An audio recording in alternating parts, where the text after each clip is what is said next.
Bir shaharning chetida bir amakining kichik magazini bor edi. U yerga har kuni bolalar kelar, xarxacha qilardi, uni narsalarni o'g'irlardi.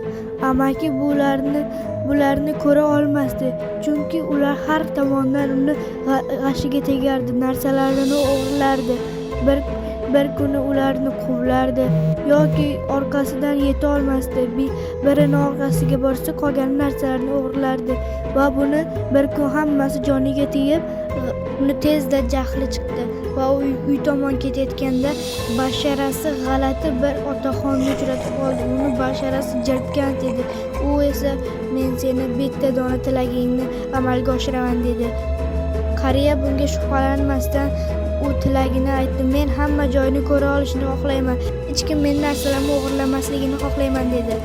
Va u jodugar cho'ntagidan sekingina bitta spichkani olib, uni sekingina qo'li bilan siladi va u yo'qolib qoldi.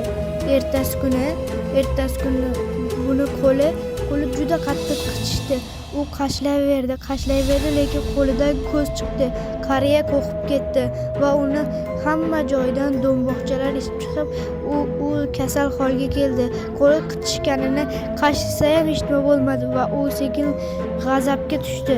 Hamma joyda ko'zchalar o'sib chiqdi va uni hamma joyda, hattoki badanlarida, hatto qorinlarida ham ko'zlar o'sib chiqdi.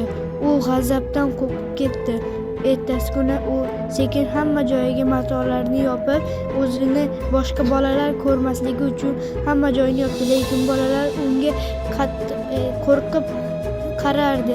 Bolalar uni yiqitdi. U sekin orqasiga yurayotganda toshga qoqilib yiqilib ketdi. Yiqilganda orqasidagi ko'zlar yerga tushib, juda qattiq og'riqdan baqirib yubordi. Bolalar bundan qo'rqib, stulini, do'konini ag'darib yuborib, ustiga to'kib yuborishdi. Bundan bu chol qo'rqib ketdi va ertasi kuni vafot etdi.